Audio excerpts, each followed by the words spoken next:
We deserve to. If it was me spending their dollars, not qualified to spend them, but spending them, I would have to show receipts. I would have to have a spreadsheet.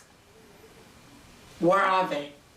Parents, teachers, concerned community members are demanding answers about money and how the school board is spending it. We are awaiting a closer look into the district's finances with the pending audit. Tonight, Chief Consumer Investigators Annetta Lowe did the math and calculated just how much it's costing you for the board to hire and then fire superintendents. At Sherry Partey's home daycare, signs all over the wall signify the lessons children learn. And as a concerned grandparent with Memphis Shelby County Schools, Partey says she's been thinking about the math and it doesn't make sense. Every dollar counts. For the board to have fired Dr. Marie Fagans and now looking for yet another leader. We waste so much money and time. And it's just like, it's done without thinking. And you don't feel like the board has been a good steward of taxpayer dollars? I don't. I really don't. When the board tapped Dr. Roderick Richmond to serve as interim superintendent some 10 minutes after firing Fagans, that made him the fourth to hold the position in 3 years, a move that's costing you, the taxpayer, more money. It's like, oh, we got the money. You know, the money is here.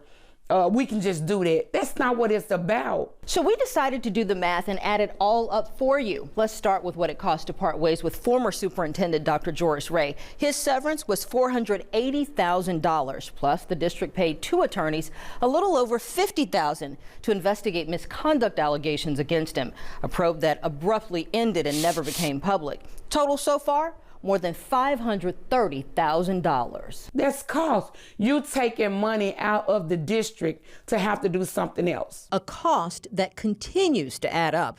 The contract for the firm that handled the last superintendent search included a $38,000 consulting fee. That doesn't include possible optional enhancements or travel reimbursement worth up to $31,000. Then there's Fagans' buyout for just under $500K. So far, we're at more than $1 million of your taxpayer money.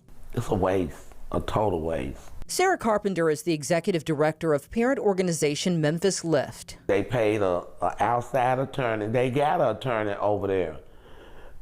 They paid Malone and Carter Group. Carpenter's first reference is to Robert Spence, the lawyer who proudly touted the results of his investigation into policy violations against Fagans just before she was fired. Here are the facts. How much they paid you?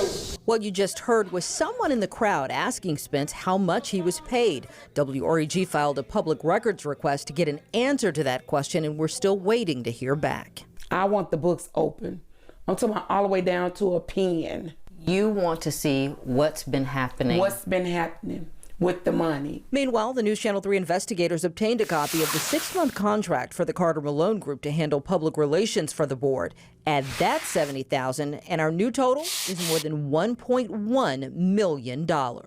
It's so many ways you could spend money on kids in the classroom. I want our teachers that be paid correctly. You chose chaos over children. At a recent board meeting, educators held up signs expressing frustration at how taxpayer funds are spent. Contracts and kickbacks. An entry-level teacher with MSCS on a 10-month contract makes around $50,000. That $1.1 million we calculated could pay the salary of 22 classroom teachers. This is a waste of time and money. Board member Michelle McKissick is talking about what might be spent on a new superintendent search. And this is not what anyone wants, not what the taxpayer wants, whether you have a child in this district or not. Which is why Tawana Murphy says interim superintendent Dr. Roderick Richmond should have the job permanently. I don't want to look for anybody else. I don't want to spend more money to find another superintendent. Meanwhile, former board member Mauricio Calvo told News Channel 3 he considers it the cost of doing business, especially if it means getting to the bottom of what's best for the district. I will never say that $400,000 or $1,000 is the good use. It's all about the return on investment. An investment, Partey says, that should be made into the children. Y'all give our money to these people, and then when they leave, our children are still where they were or lower. So when we're going to care about the children? Now, by the way, former Superintendent Dr. Joris Ray's contract also called for him to be paid hourly expenses for up to a year, plus pay for his unused vacation and sick time. And by the way, Dr. Fagans does get that as well. But it's also important to note the district won't have to pay Fagans a buyout if, and that's a big if they can prove that she was terminated for cause.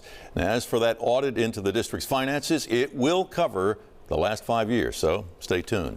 Oh, and stay tuned for this. Tomorrow, we have prepared a half-hour special just for you. School system stumbles, factions, fallouts, and Fagans. A WREG Investigators special. That's tomorrow night at 6:30 right here on News Channel 3.